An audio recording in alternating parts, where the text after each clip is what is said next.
Hello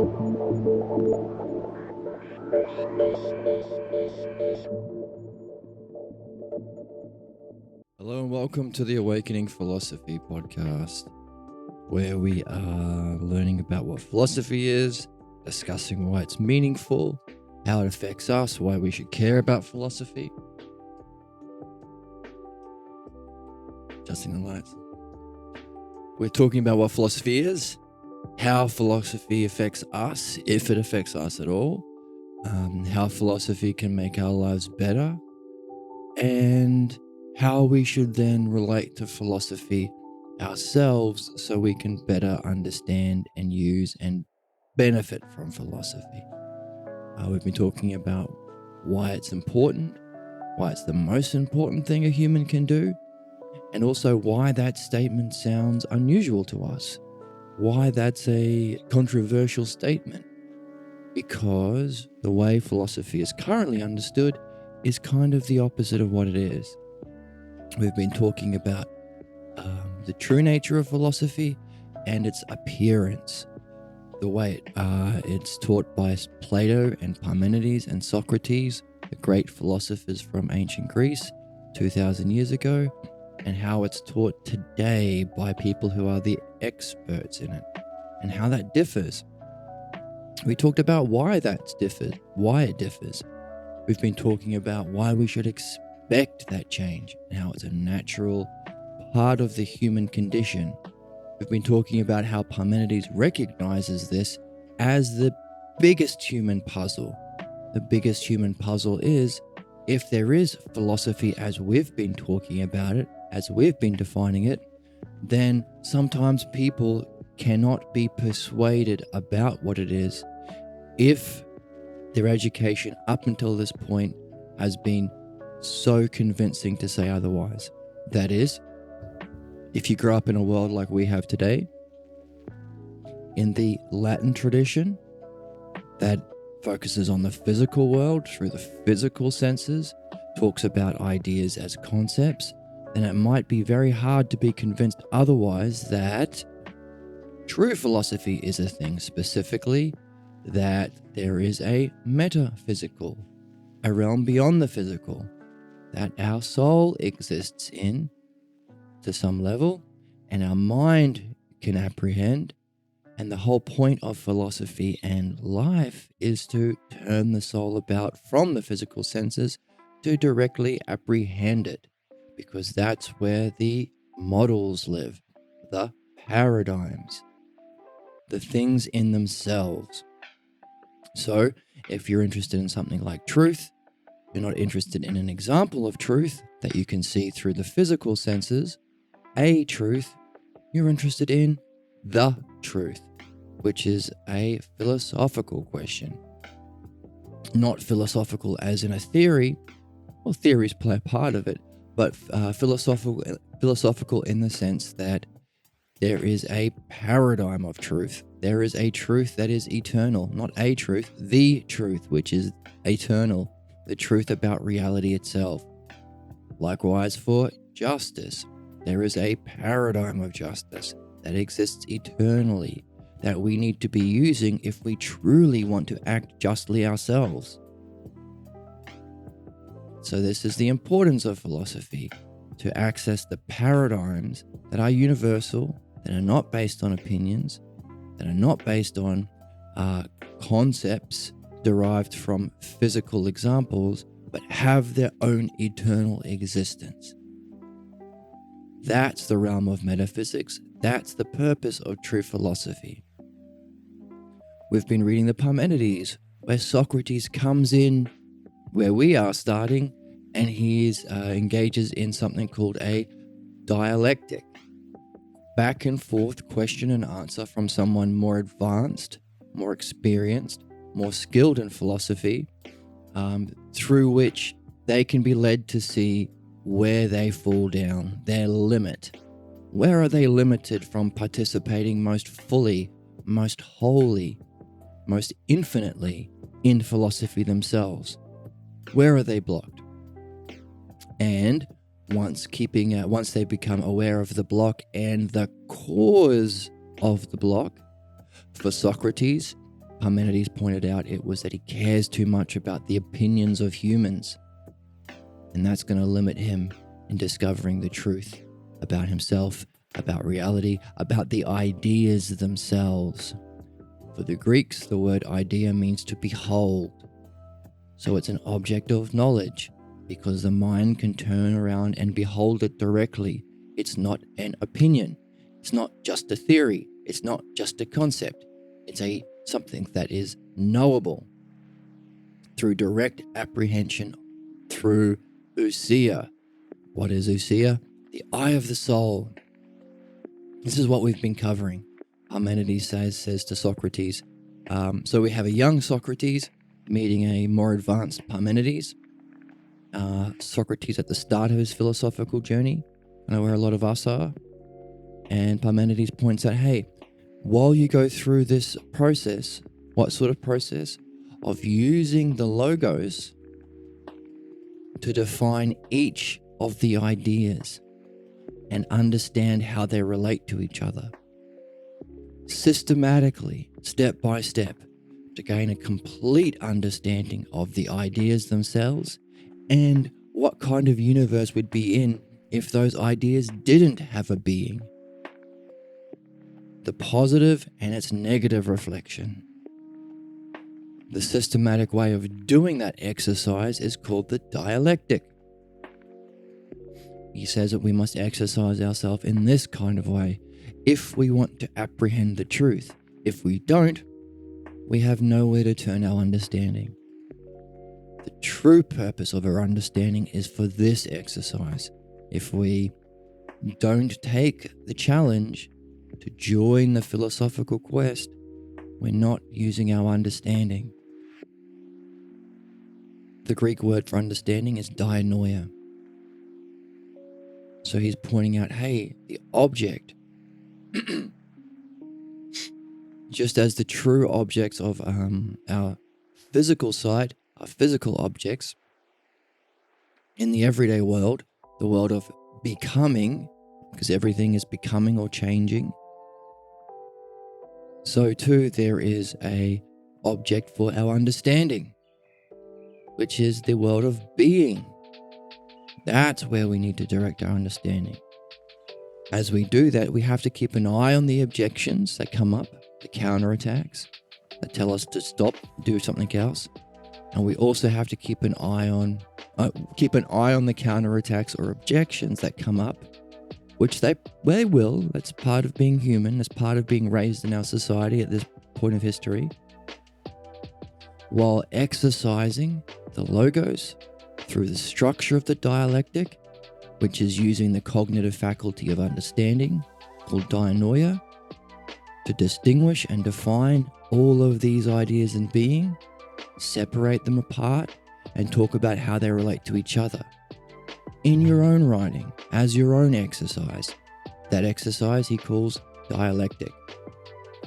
And it's through that we can awaken the eye of the soul, ousia, which has the capacity to apprehend directly these beings. And he says this is truth. If you don't do this, truth will elude you. That's the introduction. We've been talking about, we've taken his examples. He gave us 4 exercises to do. It was sort of communicated in a bit of a jumbled way, but that's part of it. It required us to exercise our understanding, to reflect on these key words, to find a pattern, to find an order, to arrange it hierarchically. What were we doing? Exercising our dianoia in the very act of understanding what that exercise is. Wow, isn't that beautiful? Wow.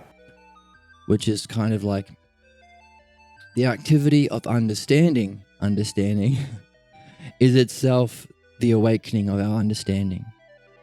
And we recognize the structure. We realize that there's a certain pattern in each of these exercises that we can understand in 2 different ways. 2 categories, what it is and what it isn't. What happens if this idea exists, and what happens, a what if universe if it doesn't exist. We pointed out that this is the kind of thinking we've already been using in trying to define philosophy. We've been talking about what philosophy is and what it isn't, what it is truly and how it's misunderstood in our everyday world. So we're kind of thinking along those ways anyway. We point out that there are 4 steps in each universe: defining the thing itself, or self itself, SS. How does that particular self or subject, S, relate to something else that's significant? Another? Self to self, self to other? How does that other being affected then relate to other others? Other? And finally, how do those others then relate back to the subject? We talked about how this is applied to whatever idea you are learning about. So we don't know a lot about the ideas yet, but as we progress, we have a structure. We have a skeleton to put all of our little bits of factoids and new insights and understandings onto. We have like a coat hanger. That is this exercise. You're writing your own story. So let's say you are learning about the idea of likeness, which we've been doing. We've been seeing how likeness is essential for analogy. A shepherd is to a sheep like a king is to his people. We think in this way. We communicate in this way. We use likeness. We recognize patterns through likeness. So the more that you learn about likeness, the more you can add to your dialectic on likeness. In a world where likeness exists, first section, number 1, likeness to itself, self to self. What would that mean about likeness if it has a pure existence? You can say, well, if it exists purely, then, I don't know, if I become unlike my friend, then likeness will still have its pure existence. It won't be affected in that way. It'll be able to be the cause of analogy, perhaps. Although, is that the second category? This brings us to our second category. You might want to relate likeness to something significant. Perhaps another idea. Like, how does likeness relate to generation? Which is another idea in being. So these might be the 2 key terms you use in your dialectic on likeness and generation. So you could say, well, we talked about likeness itself. It has a pure existence. It has an eternal quality. And then how does likeness affect generation? Well, if likeness has an existence in this universe, then we are able to generate ourselves and become more like paradigms or models. We can become more like Socrates as we grow. And then we can talk about that generation itself having been affected by likeness. How do we then, or how does generation then relate to the other ideas? Well, or how does generation relate to us? Well, if generation has that likeness quality to it because it has been affected by likeness, how does generation relate to other things like us? Well, we can learn. We can do philosophy. We can develop. And then finally, how do we relate back to likeness as the subject? Now that we can be like Socrates, how do we relate back to likeness? We can study likeness. We can do philosophy to apprehend likeness. We can do a dialectic on likeness. So this is the 4 parts of the dialectic. We also talked about how you could define the first category as defining self to self as a definition. The second one, how does it function, or how does it demonstrate itself? How does it function to others? Division, how do those others then divide into key ideas? And finally, synthesis and analysis. So how do all of that be synthesized in a way that it can analyze the first subject? So 4 categories. We talked about this last time and we drew on the board. So hopefully these videos will be posted. by the time you see this, and you'll be able to go back and have a look and work through the exercises for themselves. These are not to be accepted as a belief. This is work. This is fun. It's play, but it's a play in which you can exercise your own reflection and understanding. So don't just take notes based on what I just said. This is just a summary of where we've covered so far. So, now that he laid that out, what does Socrates say to him? He says, what in the heck are we talking about here? He says, what in the heck are we talking about here? I don't understand what you said, Parmenides. But what would be really great is if you gave me an example of what you just said. Okay? And oh, by the way, can you please do it on the highest idea? On the self. Can you give me an example of dialectic on your idea of the self? And we say, wow. Wow. We say, wow. Wow. We say, wow. Wow. Because Parmenides, this great, wise philosopher who we want to be like, who we want to use our generation or learning to become most like through philosophy, is about to lay it all out for us. Wow. Thanks to Socrates. Or that's what Socrates asked him to do. He didn't say, oh, can you give me an example of the dialectic on likeness or on infinity or on time or on knowledge. None of those, which are fantastic ideas that we want to know about as philosophers, right? He went to the top. This tells us something about Socrates as a man, as a dude, as a character. Like when given the opportunity, what does he do? Parmenides just outlined the exercises that he's going to follow in his life to develop. But then he says, oh, you know what? I'm not quite understanding. Can you give me one? He's asking for the highest thing that Parmenides can provide. He's taking his opportunity. He's jumping at his chance. Tells you something about the man himself. But not only that, the way in which he wants it done, how he wants it done. He again jumps for the highest. I don't want your idea of time or eternity. I want your idea of the self. And we understand now, given what we've been reading and given our understanding of Greek, that the self is the highest term. The oracle at Delphi that they lived by, know thyself. Know the self. In the dialectic that Parmenides had the first conversation that they had together in this text that we went through, he talked about how, oh, by the way, Socrates,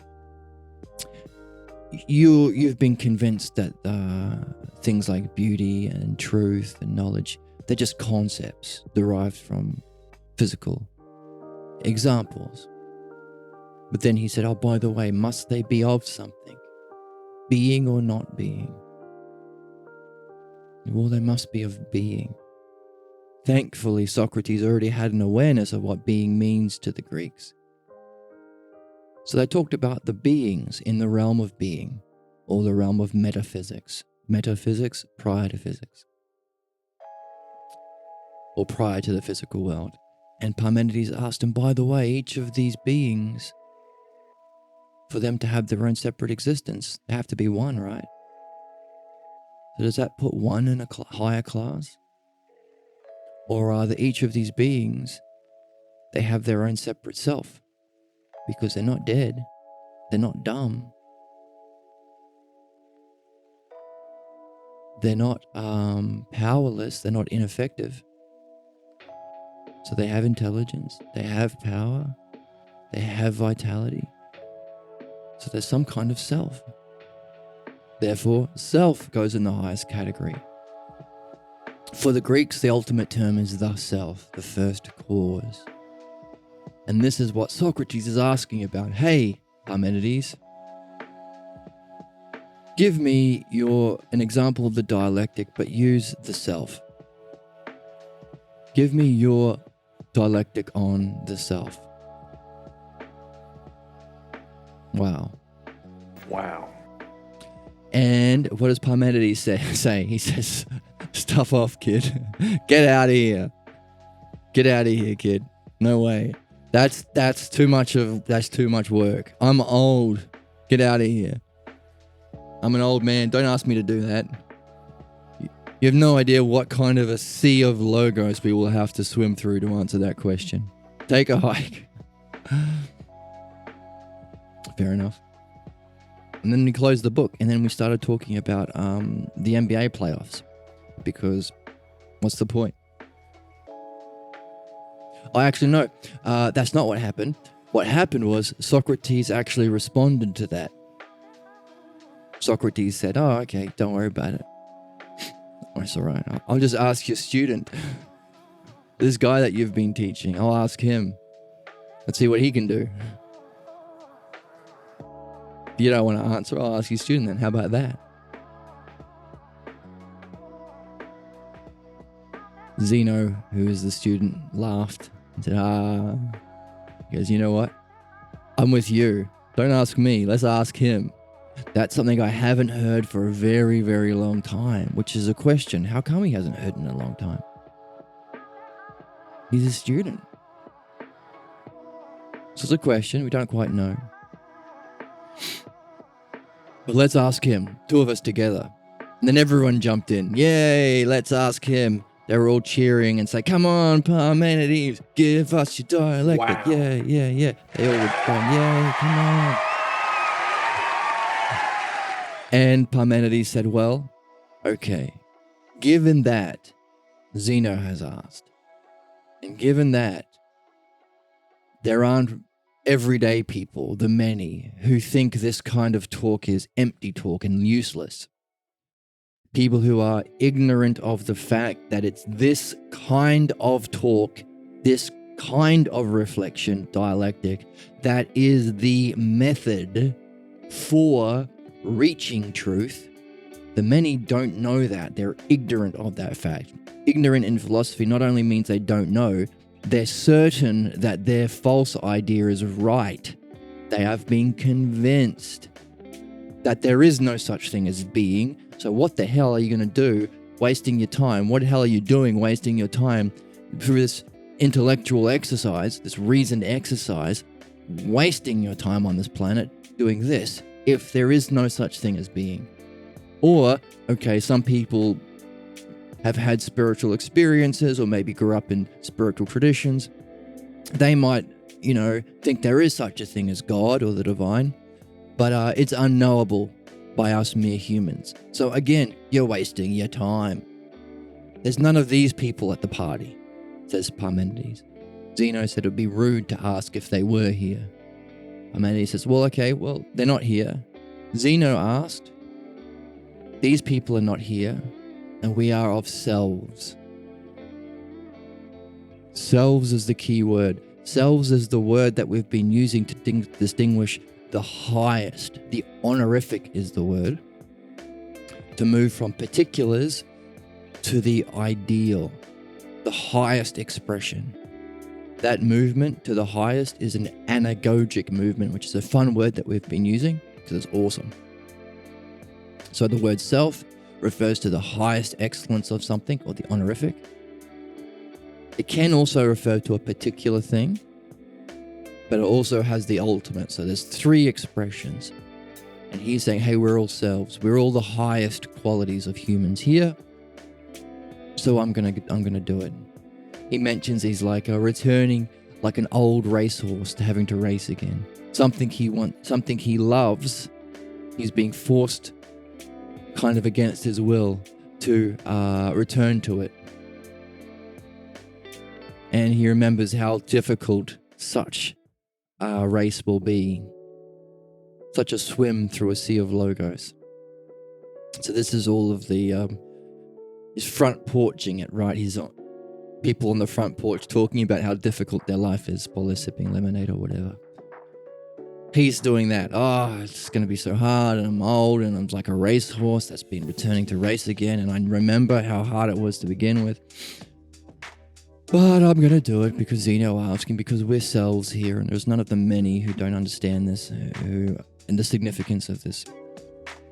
But I'm going to have to talk to someone as I outline my dialectic on the self. I'm going to pick the youngest person here to talk to. I've heard him talk. He heard him talking outside, by the way, so he was familiar with this kid. He's heard him engage in conversation. But he said, this person's going to answer most simply, and his answers are going to give me time to rest. So it's going to be better if I talk to the youngest among you here. And Aristotle, he said, well, actually, let's get the direct quote. Because part of the philosophical quest is to read the text as specifically as we can without interpreting, without saying what it means to me.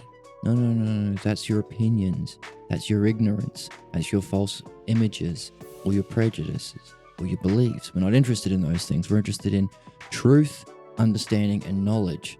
So it's not what it means to me, it's what it says itself, self to itself. Parmenides says, who then will answer me? Or will it be the youngest among you? For the labor will be much less. It'll be less work. Should he answer what he thinks? The youngest is just going to say what he thinks. And his answer will save us, at the same time, will afford me time for resting from that arduous investigation. So that's why he calls out Aristotle. Aristoteles. Aristoteles means little Aristotle, by the way. That's what the end of the word. Like in Spanish, there's Ronaldo and there's Ronaldinho. The inio at the end means little. Little Ronaldo, Ronaldinho. You've got Aristotle and Aristoteles. Aristoteles is the person he's calling out, the little one. Little Aristotle. Which might be a question. Like, why? Who's little Aristotle? I will attend to thee, says Aristotle. You can call me as calling upon the youngest, and I will be the one to answer you. So, he's going to do it. But we recognize to begin with, he set out before laying out his dialectic, he does something special. He gives a kind of introduction. And our question is that part of dialectic? Is this kind of introduction part of it? Is it part of it for the dialectics on the ideas, which we have to do and exercise ourselves with as we learn? Or does it only apply to the ultimate dialectic on the self? When someone gives their hypothesis, their highest understanding of the nature of self, themselves. So that's what we looked at last time, the introduction.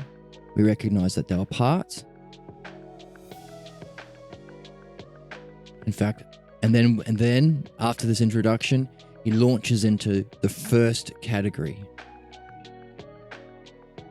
He outlined he's going to do 9 in total. He's going to give his hypothesis of the self, and then he's going to give the 4 that we've been practicing, if the thing exists.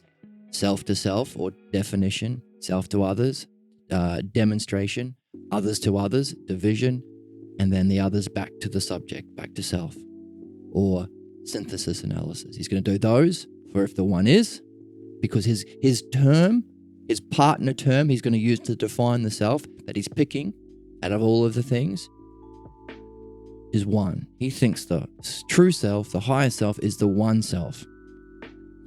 Not the beautiful self, not the God self, not the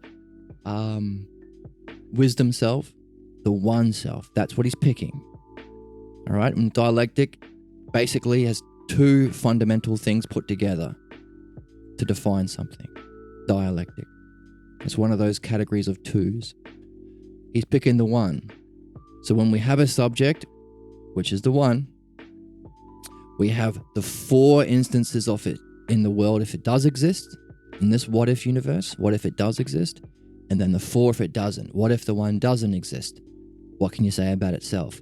What can you say about how it functions? What can you say about those things having been affected by the functioning relating to each other? And what can you say about those things relating back to the subject if it doesn't exist and if it does exist? So those are the 8 that follow his hypothesis, which stands apart. Okay? His hypothesis of the oneself, followed by the 4 if it does exist and the 4 if it doesn't. That's his introduction. And he also mentioned he's going to be speaking from his self. That's another thing he's adding in. All right? So what we're going to do now is we're going to look at that quote, and then we're going to quickly recap the sections in that quote. We pulled it apart. We separated it apart into key terms, into an order that was ranked hierarchically. What are we doing? Logos. We are doing the dialectic in understanding his introduction to the dialectic. This is important in philosophy. The same activity that we are exercising in understanding this text is the very thing that is the method for our enlightenment. If by enlightenment you mean the apprehension of the true beings, and beyond that, beyond enlightenment, the cause, the self. Right? So the apprehension of these beings can also be understood as the mystical experience or the spiritual experience, because it's apprehended by the spirit, not through the senses. And this is something that Socrates laid out. I'm interested in those things that are accessed through the logos, not through the wandering that exists among our senses. Apprehended through the logos in ousia or nous, or the highest part of our mind. This is key, because so we know what we're doing, so we know where we're going. And also so we can distinguish it from Uncle Frank's opinion of what philosophy is, or crazy Aunt Mary's opinion of what philosophy is. It's her opinions or her truth. My philosophy is the trees talk to me in my sleep and tell me to burn things. That's not the philosophy, that's your personal opinions. We're distinguishing that from what it is. And now philosophy has that specific meaning existing at the highest level. Or there might also be a different kind of is that applies to the first hypothesis, that which is beyond even existence. Okay, so one of the questions we're carrying with us, what does is mean? If existence is here in the world of being,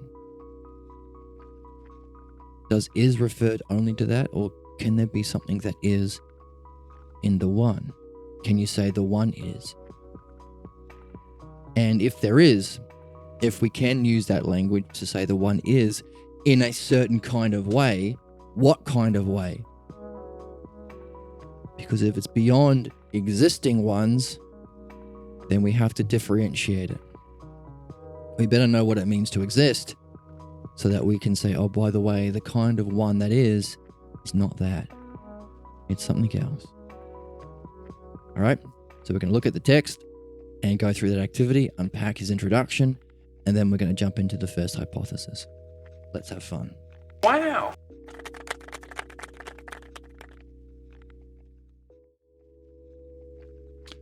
All right, this is the wrong text. This is the one that we had. Whoa. This is the one that we had last time. This is the new one, actually. We want the one that we had last time. We want this one, the opening. Okay.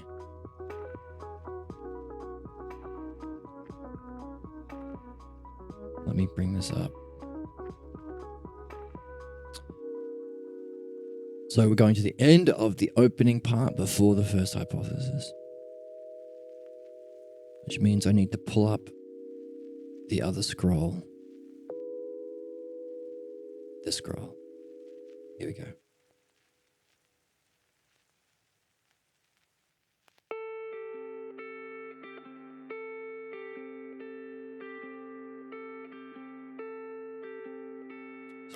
let's recover some key points that we just revised in the text. Let's just hit them in the text so we know that it's there and we're not interpreting or adding what's not there. So we can see what is. Okay. Here we go. So we have to be compelled towards the logos, and that impulse is beautiful and divine as it is in Socrates. We are collecting ourselves together in this exercise that appears useless to the many. The many people call it empty talk, but if we don't, the truth will elude us. Socrates says, what is this exercise? Parmenides says it's the way that Zeno's been doing. Those essays you've seen of Zeno, it was these exercises. He outlines them. We unpacked it. Socrates says, well, if we do it in this way, my question of how the beings can be both like and unlike, and everything else that exists, can be seen without difficulty. So Socrates has a lot of insight or intuition that this is going to be legit.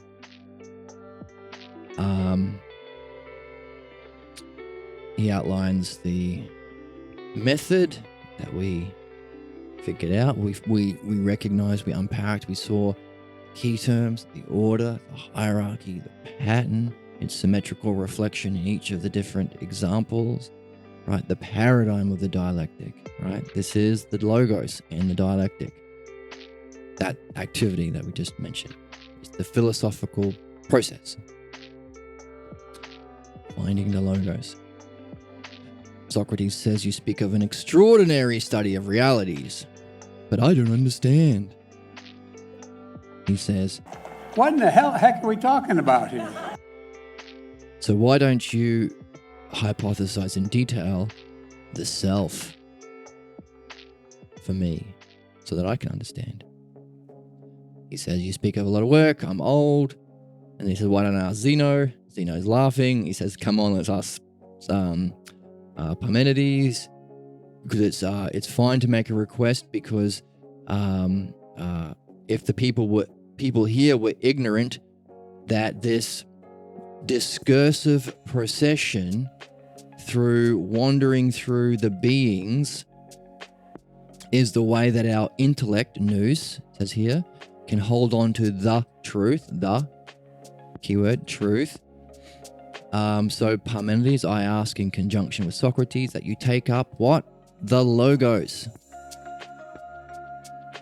That you yourself take it up. Parmenides, the self. The self used the logos. I haven't heard it for a long time. Aristotle and the others also wanted Parmenides to do it. They were all cheering. Wow. They were saying, they were cheering him on. Parmenides says it's necessary, key term, to comply with your request. But I feel like this horse of Ibycus, because it's a trembling with fear at the forthcoming event. I'm being involuntarily compelled to return to my object of love. That's a question. Wouldn't you want to return to your object of love if you love something? Question, put it in our question sack. I need a sound effect for question sack. I say it so often. It's a funny word. Put it in your question sack, your inventory that you carry with us. But it's more of an inventory.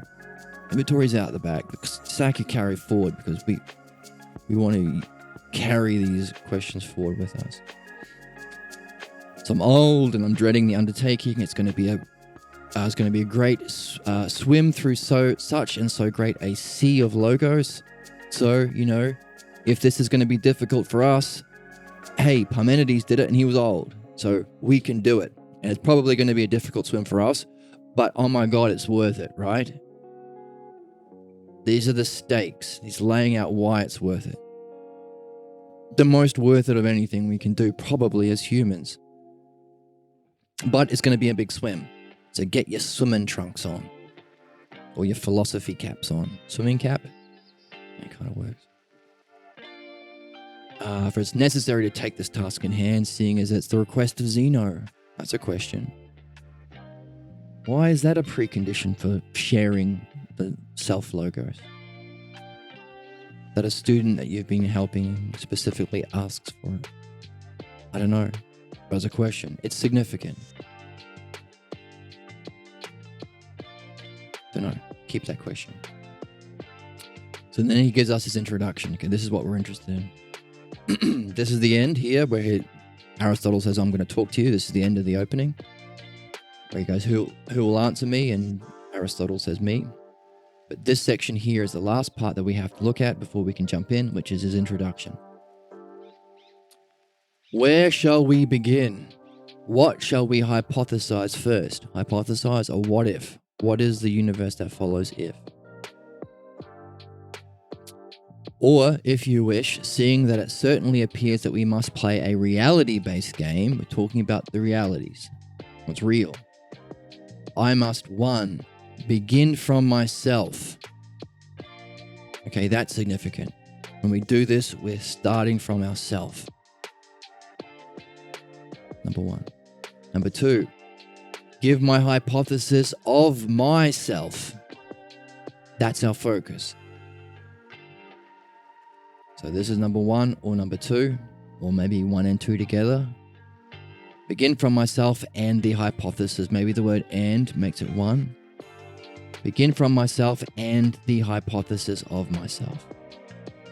All right, so whatever his hypothesis of himself is, that's where he's starting from. So when someone says, hey, what's your hypothesis, son or philosopher? Say, okay, I'm going to answer that. I'm going to begin from myself and the hypothesis of myself, number 1. Number 2, by hypothesizing about the oneself. That's him defining his hypothesis, the oneself. He's defining the dialectic. One and self are the 2 terms he's going to be using. All right, so that's number 2. Number 3, where the one is. We can recognize that. That's the what if universe if it is, which has 4 categories. Or where the one is not. The what if universe if the one is not, in the 4 categories. And 5, what must the results be?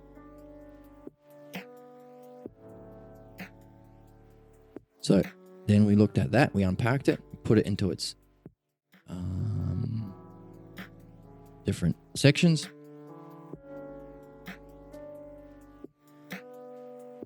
Oh, I have to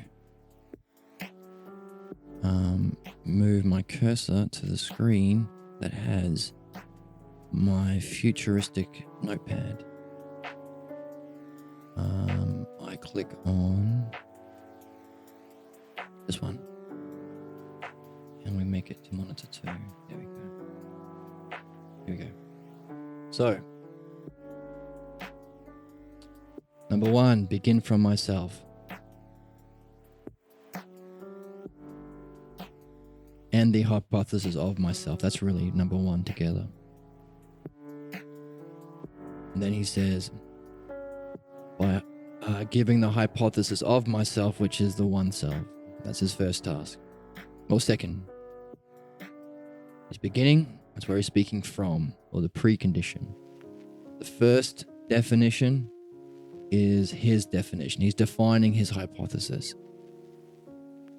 So precondition, definition. The demonstration of what it is, if the one is, and then number 4, what if it is not? And then number 5, what must the results be? Now we have a question. If he goes through hypothesis 1, hypothesis 2, through 4, and then 5 through 9, and then he has a conclusion at the end, we can say, oh, that's number 5. If he's not doing that, and we realize that what must the results be are actually in each one of these, he applies it to the first, he applies it to the second, and he applies it to 5 through 9, then we can see that this actually isn't its own category. It's just he's qualifying these 2, so there are actually 4.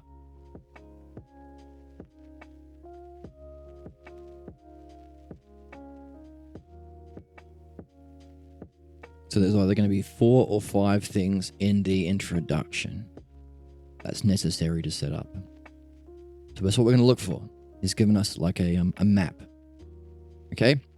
He's already told us he's beginning from himself and his hypothesis of himself. So what he's going to say is about himself. He's going to say the one self, which might be beyond is, because it's a separate hypothesis.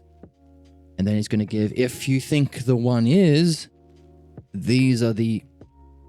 Okay, so this is the significance of the text. This is why it's called the greatest text never read. Never read, obviously, but why is it the greatest text? Well, think about this. Whatever you think of yourself, whatever hypothesis you think of yourself, first of all, yourself is the most meaningful thing. It's the most direct thing. It's the most immediate thing. It's what you take care of. It's what you experience. It's the way you live, through which you live. It's the most important thing. And we all have a self. It's the most inclusive thing, no matter what country or race or religion or whatever the hell you are, what species you are, you will have a self. Even the ideas in beings have selves. The most inclusive, it's the most comprehensive, but it's also the most direct and immediate and significant. Right? It's the highest. Whatever you think of as the self, you are distinguishing it from other things. When I talk about myself, I'm talking about this one thing I'm calling self, and it's different from my coffee over here. I need some coffee. Myself is different from this coffee. I don't think this coffee is myself.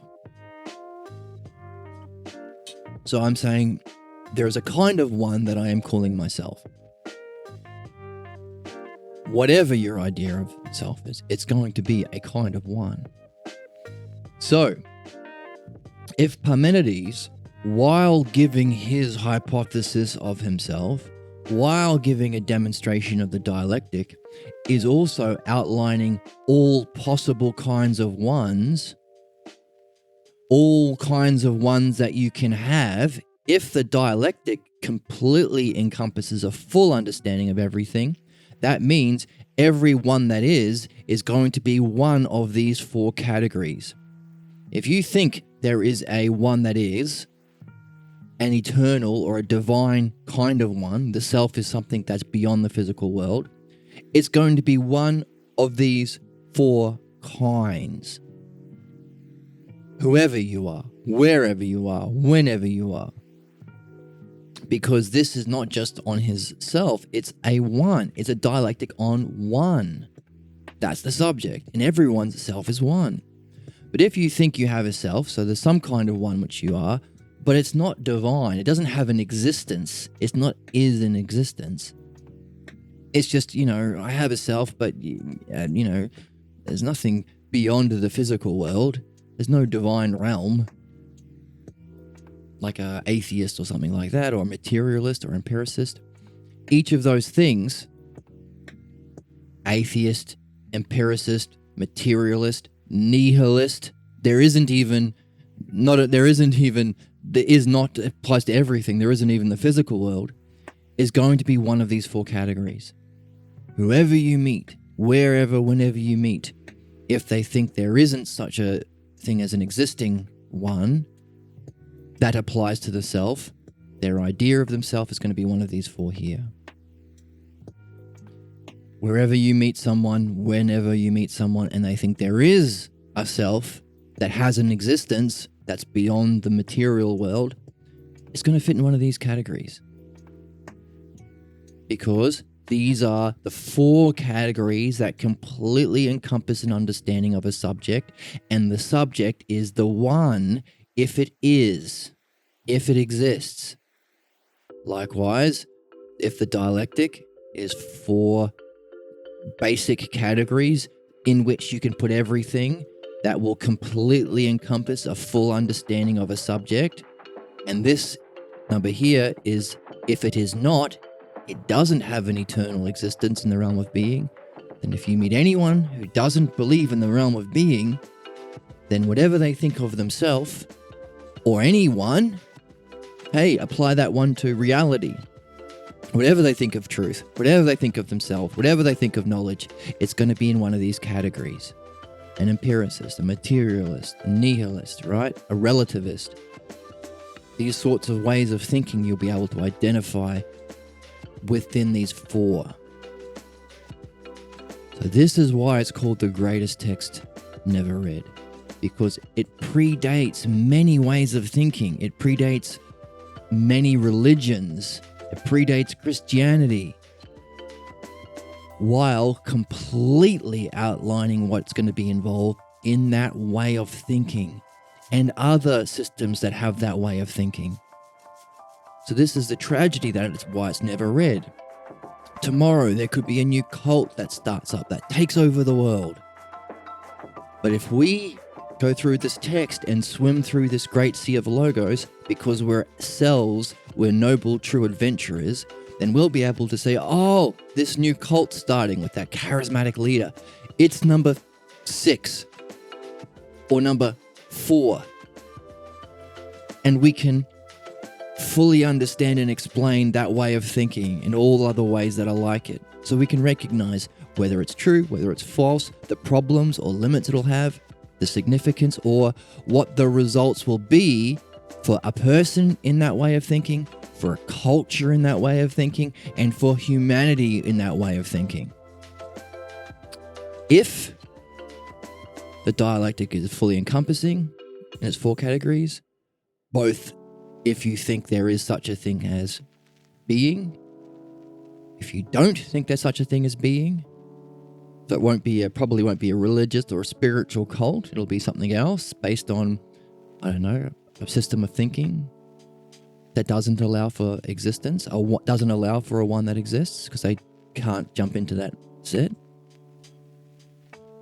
If this is so, then these will be the 8 ways of thinking. If you think there's being, or ways about thinking about anything, most significantly applied to the self, because these are just ones. You can apply it to the self, but you could apply it to anything. As well as this one.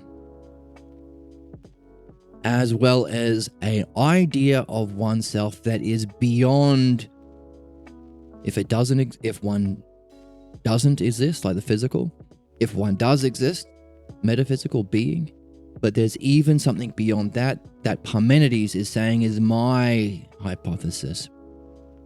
And we talked about how we can look at the levels of reality in terms of that triad. Just like self has a particular,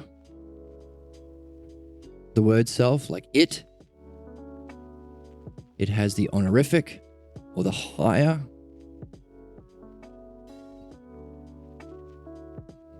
And it has the ultimate. So too we have the lesser, the greater, or the whole, or one. And we recognize that's the golden ratio, by the way. That's phi. Or what's going on? Where's my delete button? Why is it not working? There we go. That's the phi ratio, or the golden ratio, or the Fibonacci sequence is based on this one. But we also have this triad applied to dimensions of reality: becoming, being, and the one self at the top. Right? So these would be here, these would be here, and this is his hypothesis of the one self, right? So if this is the case, and we don't know yet, we have to swim through that sea of logos. This is just an introduction. The taster is outlining it for us so we kind of know where we're heading. Then we will have a complete way of understanding all possible ways of thought, ways of thinking about the world, the ways of thinking about God, because if you're distinguishing God, if you have some idea of a God, you must have some one applied to God. God is one thing. Even if you say God is everything, it's one thing that incorporates everything under the one idea of God. So as it's every way of thinking about God, you can recognize it as all spiritual traditions. As you can apply it to the self, which is what we're doing here, you could say it's a way of understanding all philosophical or personal development traditions. So then we have the three again. We have a way of understanding all ways of thinking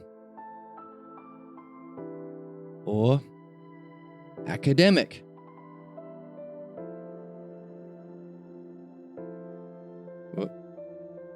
Traditions. In the world of becoming, a way of understanding all spiritual or yoga traditions that seek to join with or understand the spiritual or the realm of being. And you also have every philosophical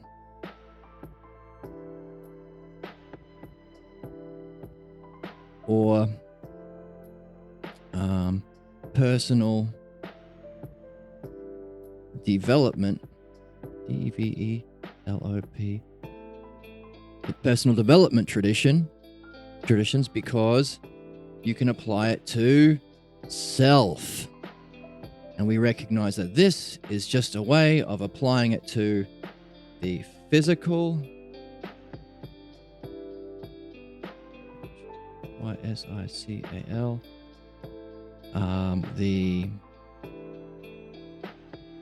or the world of becoming,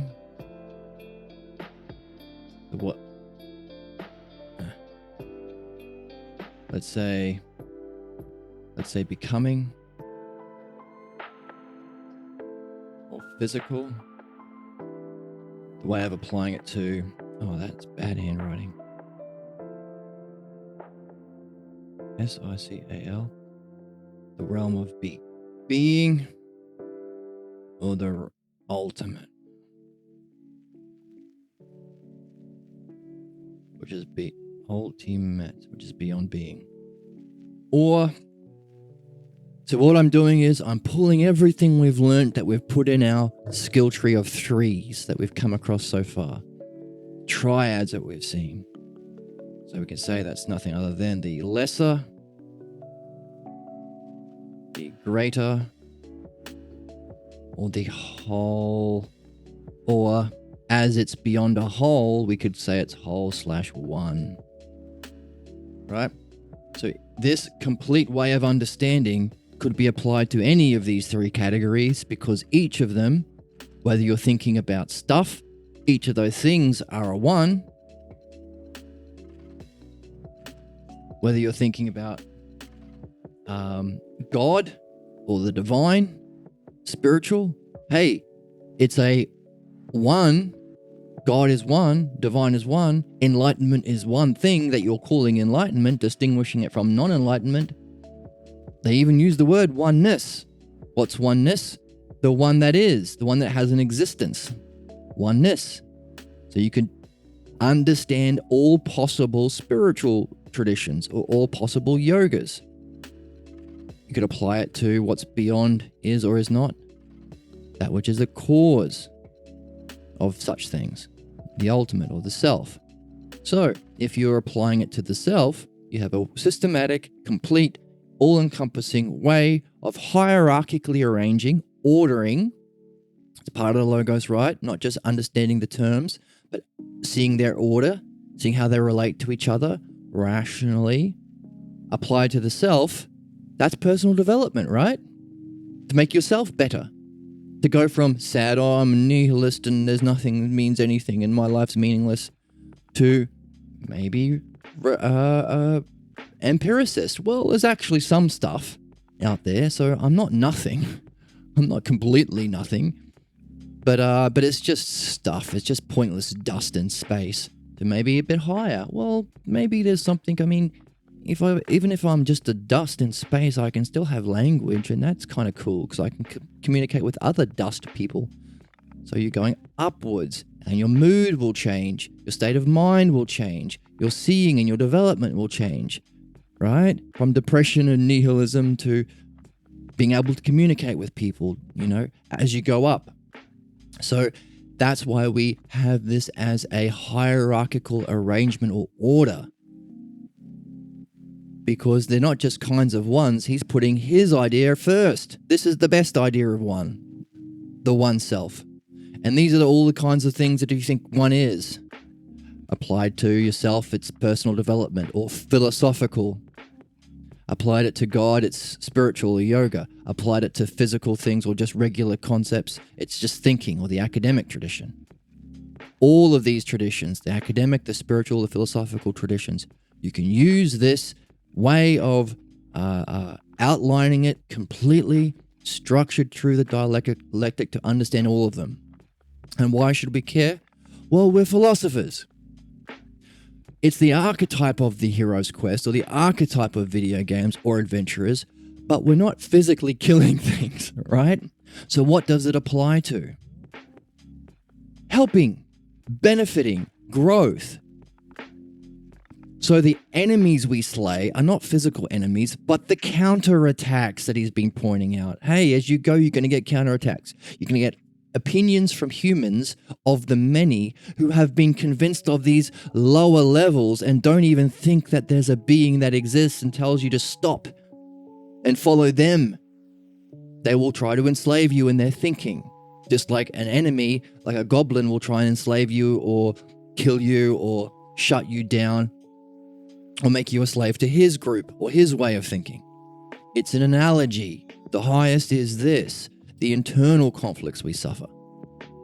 That's what we're overcoming. And you might find a group of a type that are maybe more advanced than goblins, maybe demon wizards. And they think, well, there is a one that exists, so I'm not as dumb as a goblin, but you can't get there, so shut up with your dialectic. It's too complicated. You're too old. You're like a racehorse, you're past your prime. Stop it. And then follow me. Join you. I'm going to enslave you in my way of thinking because I'm one of those things that says that the one is, but you can't connect with it. Right? And Parmenides says that's the greatest problem. Because he says that's the greatest puzzle a human will face. Once you start to realize, there is something out there, but I can't get there. For whatever reason. Maybe my idea of self is so low, inadequate, not good enough. Sound familiar? These are the demons we slay along the way. They're not literal. They're ideas, they're concepts. False ideas, false concepts. Not ideas in the higher sense. They don't have an eternal existence. They're these things. You've got to get rid of those things. They're the things we slay. So, how do we slay it? Well, we don't have a literal sword and shield, but we have understanding. Logos is our sword and our shield. How do we use it? Well, the Logos requires recognizing hierarchical orders of development. So that you say, you're a goblin, you're here. I know what's true about it, what's false about it, what follows, what results. So I can answer you and say, hey, by the way, you're wrong, and here's why you're wrong. You must exist in this reality because reality unfolds this way, but you're actually limited. Just like Parmenides approached Socrates. Hey, Socrates, you're here. Here's the cause of your limit. And what does he say next? This is what you have to do to get to the next level. How can you address someone like this unless you can recognize the level that they're on and also the next stage? Understand both. Like coaching a football team, coaching a soccer team, right? You're at the stage where you've just learned how to trap the ball. These are the things you got to learn. And by the way, the next level will be how you can pass the ball. So I can say, this is what you have to practice. Go home and practice these things so you could go to the next level. Same thing, but the philosophical quest, which means we have to somehow be able to recognize any enemy we're facing on our way up, what level they're on, what parts of their way of thinking or their way of understanding the divine or their way of understanding the self, what parts are true, what parts are false, what parts are kind of a mixture of both, so we can answer them, put them to rest, address them, see why they have to have their kind of existence. So we're not literally killing them. They still exist in a kind of a way. There are still goblins. There are still, slimes that we have to kill at the low levels. But they're not the ultimate. They're not the be-all and end-all. There's something false about them. There's something mixed up about them. So we don't want to stay with what's false. We're after the truth at the top. So we want to get rid of the false, or get rid of the things that's mixed, partly true, partly false, right?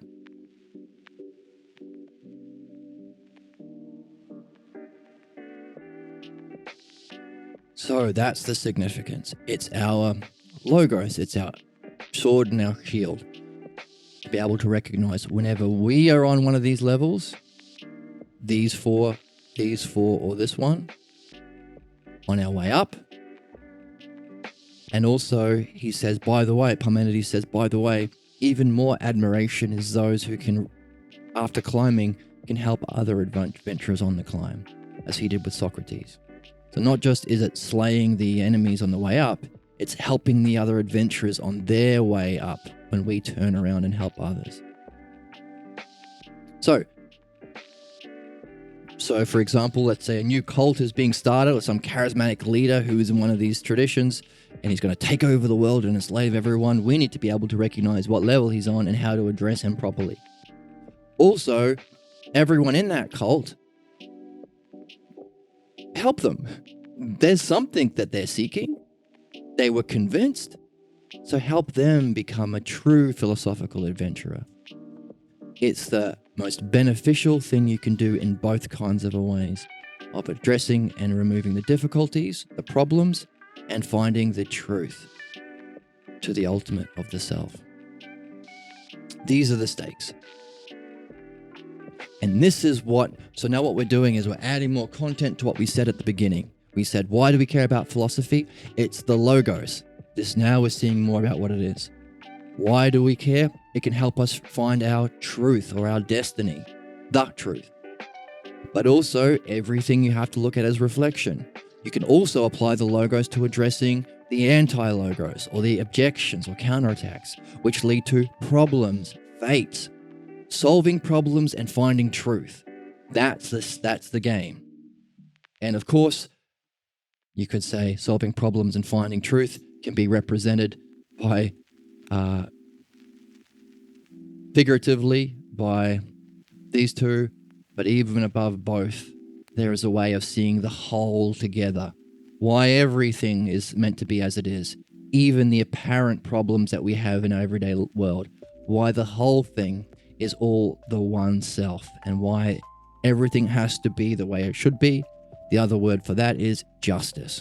Everything is as it is the way it should be, as part of this learning, as part of this development, as part of this progression up. It's a spiral because you're reflecting upon yourself and learning more and more. The more you learn, the more you can apply to your dialectic. The more you learn about likeness, the more you can apply to your dialectic on likeness. The more you understand about the one self, the better you can apply it to that, and you're growing as you go. Why? Because there is likeness. We can become like the ideal. And why? Because there is generation. We can grow. See? This is the significance of doing our past, the dialectic we used previously, to say, oh, by the way, if likeness exists, what follows in relation to generation? This is what follows. The kind of universe where there is movement or generation towards an ideal that we can become like. In other words, growth. Without growth, there would be no justice. All of these negative things would be there for just no purpose, no reason, just to make us suffer. Therefore, universe and the one self, the cause of the universe, would be unjust. That's what we're seeing here. That's the significance of what we're about to jump into. That's why we swim in the sea of logos, to be able to see justice, be justice, act justly for our own development, and if we want to come back and help other adventurers for that as well. In other words, solving problems and finding truth. And also all the exercises we did along the way, likeness, generation, justice, we can use them in our quest as we go. They are skills we've developed along the way. Just like right now, to explain this, to get into this sea of logos, we can use our dialectic of likeness and generation. Maybe we've done a dialectic on justice to see that if there was justice, this would follow, this would follow, this would follow. To say that, hey, because there is generation, because there is likeness, and because I have an understanding of that, because I've done this dialectic exercise he says we must practice ourselves in, then I can recognize what we're doing. I can recognize why we should swim through the sea of logos, why what we will end up seeing is justice, and how, having had this experience of the dialectic, having done this work, I can then not just function towards myself in this just way, in this true way, but I can function towards others in a just way and help other adventurers, if I so choose, but also I can apply this knowledge to understand the subject, dialectic itself, and know why I should do it. So we're using the dialectic on the dialectic, using the terms that we've understood through the dialectic to understand why we should do this dialectic, even if it's a difficult swim through a difficult sea of logos. Isn't that amazing? Wow. Wow. We're seeing it, we're living it, we're doing it, right? How cool. So given all these spirals and circles that were, for good reason, tell us good important things about stuff, we know where we're headed. We know why we're heading that way. We know the significance of it. We're looking for the first hypothesis, which is the ultimate. We're looking for the 4 kinds of ones that exist, the 4 kinds of ones that don't exist. And we recognize that the meaning of doing that, all that, is we can apply it to any of these lesser, greater, whole kinds of systems, these triads we've been developing as we go in our learning of the logos, so we can slay our own internal demons, our internal goblins, overcome our own difficulties and problems, to go up this ladder, hierarchical ladder, to our own ultimate destiny, our own happiness, our own goal, our own fulfillment, personal development or philosophical fulfillment. Know the self, know thyself, and also so we can recognize that in others if we want to help others along the way, provided they are of good selves, they have a natural good interest in the logos, genuine interest in the logos, and there aren't a lot of many people who are goblins, anti-logos around. Because that's what Parmenides said. We're just being like Parmenides, saying, hey, only because there are none of these people who hate this stuff around, you are good people, you are selves, and you've got a natural good interest in the logos, and you've asked me, and one of my students asked me to, then I will share all this and help you out. In other words, we need to be able to recognize other fellow adventurers, right? Distinguish them from the NPCs. Help people along. But hey, even the NPCs can maybe be thrown a question here and there that might help them wake up to becoming adventurers themselves. However you want to use it, this is why we're learning it, okay? Sound fun? Sound interesting? Sound important? Sound significant? I hope so. I think so. If you hope so, then you're one of those adventurers. You're in the party. You're in the adventuring team. You're in the party with me and Socrates and everyone else at the party. Maybe even Parmenides. Or I don't know if he's in the party or if he's helping us along, if he's our Gandalf. Whatever is the case, I'm going to take a quick break and we're going to jump back into it with the first hypothesis, this one. And I hope you join me. Put your adventurer's caps on. I will see you in a bit.